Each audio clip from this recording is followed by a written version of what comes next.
She wanted to marry a man her mother didn't approve of. Her punishment was unspeakable.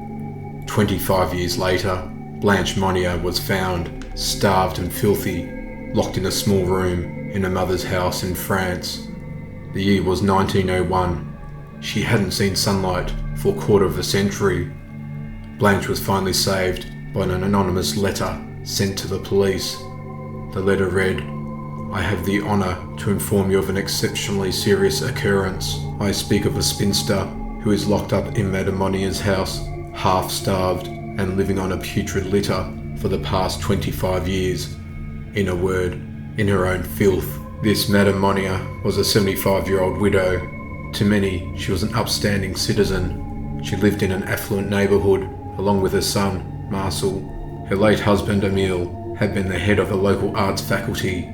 Marcel was a law student graduate and a former administrative official with the Puget Theniers commune. Authorities were sceptical of the letter's allegations. Still, they recalled the public heartbreak of 25 years prior, when the Monniers' daughter Blanche vanished without a trace. Blanche was known as a joyous and playful woman with a wealth of beautiful hair and big, brilliant eyes. Perhaps the letter was a twisted hoax. Then again, what if it was true? Police decided to investigate. The door was locked when authorities arrived at her home. When no one answered, they forced it open and were hit with a wretched smell. They followed the stench upstairs to the attic. When they entered the room, they found a casement window covered by heavy curtains and coated in a layer of dust.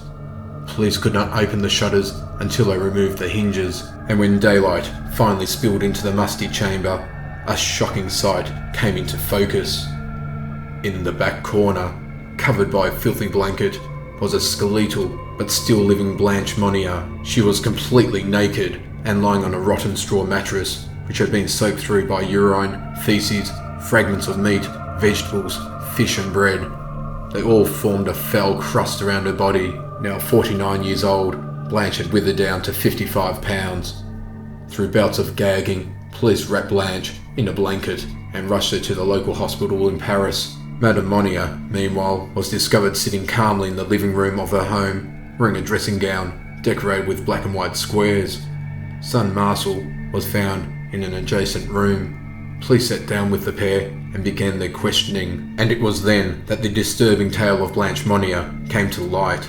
When she was approximately 25 years old, she had fallen for an older man, an attorney with few prospects and little wealth to his name. Rumours that the relationship produced an illegitimate child were abundant, and Madame Monnier forbade Blanche from seeing the man. Blanche refused, at which point her mother begged her daughter to end the affair. Blanche once more refused. Realising that she would never persuade Blanche away from the penniless lawyer, she hatched a plan with her son to force the change she desired.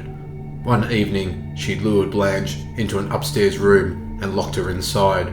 She told her daughter that the door would remain locked until she agreed to break off the courtship. Madame Monnier felt she had found the perfect solution to her problem. Certainly Blanche would relent, but Blanche didn't. And so, Madame Monnier kept her daughter prisoner, feeding her scraps and ignoring the growing number of rats that congregated in the attic to feed on Blanche's vomited food. The years came and went, but Blanche Monnier refused to give in. Even after her beau died, she was kept locked in a cell, chained to her bed, with only rats, lice and bugs for company. Over the course of 25 years, neither her brother nor any of the family servants lifted a finger to help her. They would later claim they were too terrified of the mistress of the house to risk it. Madame Monnier was arrested on the evening of Blanche's rescue. She was soon transferred to the prison infirmary when it was discovered that she was suffering from heart problems. 15 days later, she was dead. Accused of being an accomplice, Marcel stood trial alone. He claimed that his sister Blanche was insane and that she had not been restricted at all, but rather chose to stay in the room as an act of defiance. Court testimony contradicted Marcel's defence. Several witnesses claimed that a woman, presumably Blanche, could be heard screaming from an upstairs room in the house. One witness professed to hearing specific words being shouted, "What have I done to be locked up? I don't deserve this horrible torture. God must not exist then, to let his creatures suffer in this way, and no one comes to my rescue."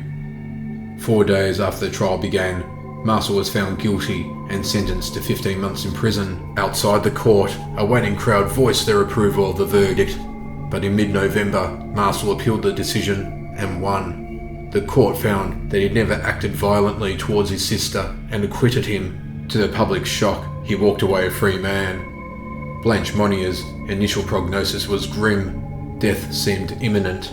In addition to the harm done by her starvation, Blanche could not tolerate light, as her eyes had sustained damage from the perpetual dimness of her attic prison. Miraculously, Blanche's physical state did improve, assisted no doubt by the availability of clean air and proper food. Yet she never regained her sanity. 12 years after being rescued from the worst conditions imaginable, Blanche Monnier died in a psychiatric hospital in 1913. The author of the anonymous letter has never been discovered.